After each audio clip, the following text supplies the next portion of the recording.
April 15, 1912. The largest ship ever built was dying. The freezing Atlantic Ocean had already swallowed the lower decks of the Titanic. Below deck, battle against the sea had already. Thousands of terrified passengers rushed toward the lifeboats. Every second meant the difference between life and death.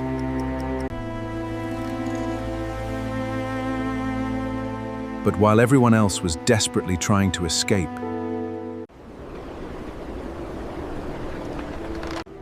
he didn't run, he didn't panic, he didn't even try to save himself. Instead, he stayed behind. His name was Charles Juggin.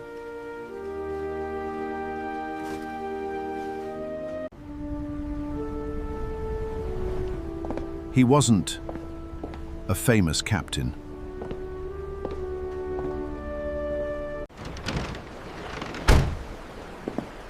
He wasn't even a passenger.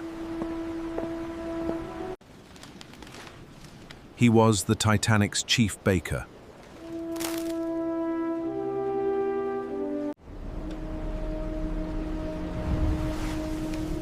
Every morning, while most passengers slept, preparing fresh bread for more than 2,000 people aboard the world's most luxurious ship. It wasn't glamorous work, but it made him one of the most important crew members on board. When the ship left Southampton on April 10, 1912, he expected nothing more than another routine voyage across the Atlantic. No one on board knew they were sailing toward one of history's greatest disasters.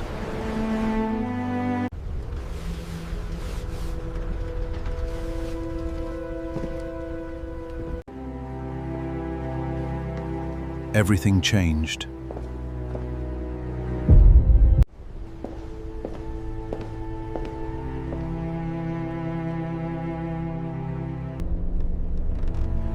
At first, the collision felt almost harmless.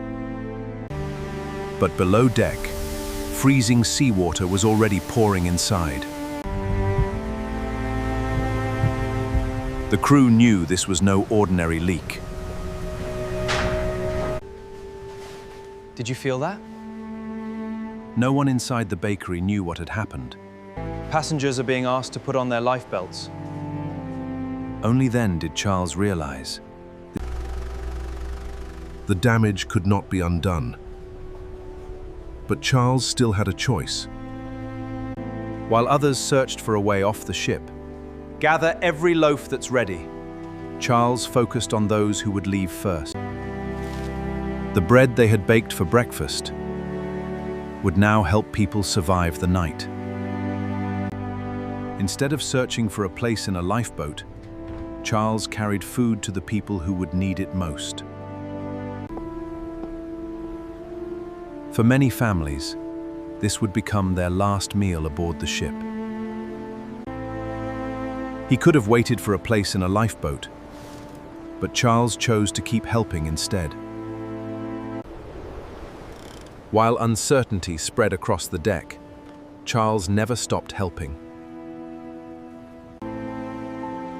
By the time the last baskets were emptied, Charles was still thinking about others, not himself. The danger was no longer hidden. The ship itself had begun to change. Even as time ran out, Charles was still thinking about people. With every lifeboat that disappeared into the night, the chances of survival grew smaller. By now, there was little anyone could do to save the ship. At 2:20 in the morning, the great ship could no longer hold together. Moments later, Charles found himself in the same freezing Atlantic.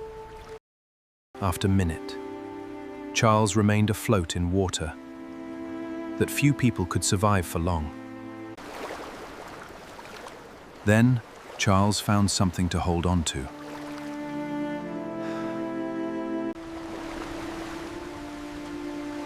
Against every expectation, Charles Joggin survived. More than a century has passed, but one story continues to rise above the tragedy. He chose duty over fear and compassion over panic. For the greatest heroes are ordinary people. History is not only written by those who survive, it is remembered because of those who choose compassion. Perhaps that is what true courage has always looked like. May we remember his choice long after we remember the ship.